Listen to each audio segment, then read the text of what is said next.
tractor's been running overnight, so I just autoed it down all the way, disengaged the PTO. I let it idle for a little bit and cool down. But basically every morning I come out here and the well has a bunch of grease zerks lined up right there. So that shaft that spins it has a bearing in the front, bearing right there, bearing, and so forth and so on, all the way down to the impeller that's down there that basically pulls the water. So what I gotta do is I'm gonna engage the PTO again, but I'm gonna turn it at idle, so very slow. Then I'm simply just gonna go down there and grease it while it's spinning, so that way the bearing's spinning and it gets grease on all parts of it, on each bearing all the way down. But then I'm gonna have to disengage it again though, because the U-joint right there and right there, it cannot be running for me to grease it, because the grease zerk is on the inside of it, so I can't get to it while it's running. So I'm gonna have to kill it and grease those two. But after that, I got 2 jugs of diesel. I'm gonna put in the diesel tank, fill it up, and get the PTO back up and going and let it run again.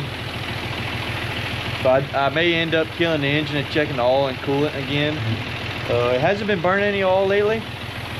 The coolant, however, for some reason, I needed to put about 2 bottles of water in it to top it off. I'm not sure what happened there. It randomly just went down. It must have been a real hot day, I guess. I'm not sure.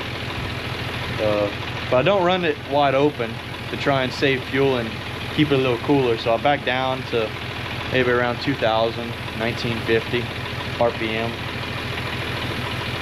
Otherwise, that little bit of extra RPM, it just burns more fuel. It doesn't put out as much water as it's worth for the amount of fuel that's being burned. So yeah, let's get it greased and get it ready to go for today.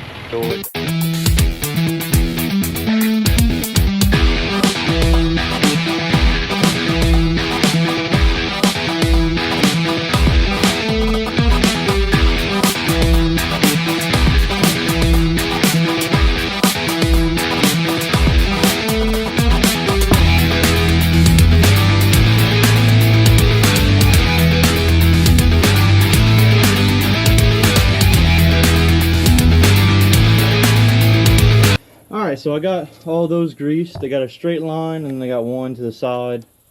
Basically, the further you start on this side is the furthest bearing down, and the closer you move that way is this top bearing right here. So I got all those done. But as you can see, let me see if I can get it. Oh, I just grabbed the wrong thing. I'm gonna have to go wipe my hand now. Great. Right here. We're gonna have to take 2 on that one because my mind wasn't really thinking that well. So basically what happened was, this is the internal sleeve and that's the external. Well, this internal one has grease all over it and you grease it. This external one doesn't. So normally I can grab this one and spin it, but I accidentally grabbed that one because I was busy with the camera. But basically, if you look closely about right there, spin it, see if we can see it. Oh, of course it's gonna be hard to spin. There we go. I got a grease zerk right there. So that one takes grease right there. I got one right here. And after I get these 2 U-joints greased, I'm gonna check the oil and the coolant level. And I think the tractor will be good to go. It'll run all day today and it'll run all night. It's been doing that for about the past 5 days now. 5 days and 4 nights now. I just have to keep an eye on the diesel. I got to keep filling it up. Not as often as you would think, but often enough to where it keeps me having to come out here and do it often. But yeah, let's get that done. All right, let's check the oil. Dipstick, y'all can't really see it, but it's right there.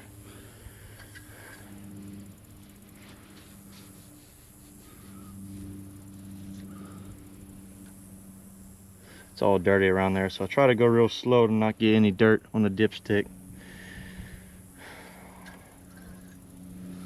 Let's see. We are... Okay, we do need to add a little bit, if y'all can see that.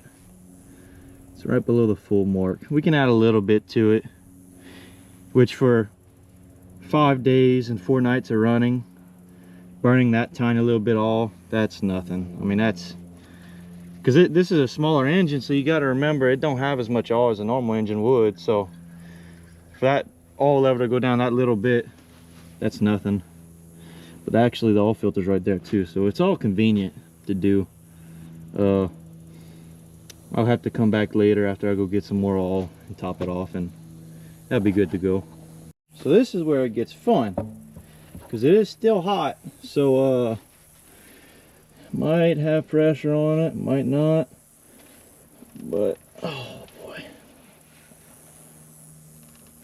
Oh Lord, I think it has pressure on it. I can't really tell or not. Could just be tight.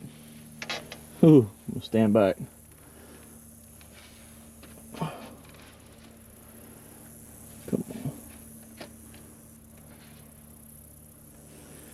I'm so scared right now. Oh, we're good. All right, let's see what's in there. I don't know if y'all can see that, but she's full.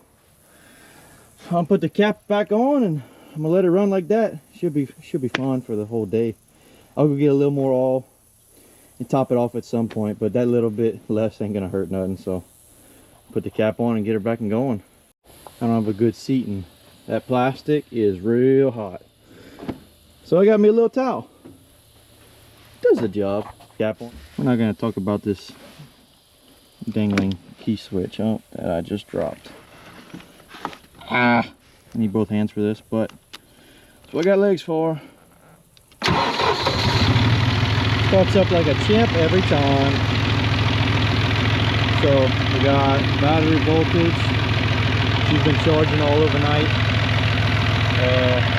Got the alternator switch right here, so I'm gonna actually just flip that on real quick. Alternator's on.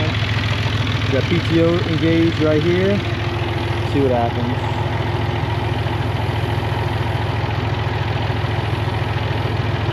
There it is. Alright, PTO's on. Start revving it up. See if some water comes out.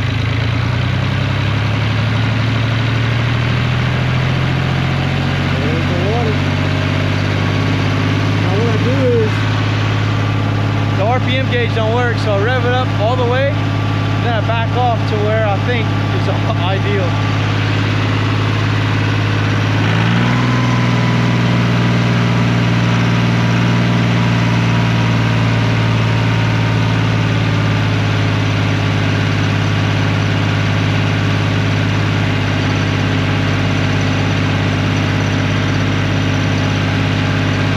I think that'll probably be okay right there. We'll let her run. She's flowing. All right, well, I know I got enough water in this cut to where it's got a good little coverage over the ground. It's not the level I need for crawfish, but it's enough to keep the grass thick and keep it from dying. And it's enough for the guys that need a teal hunt to teal hunt.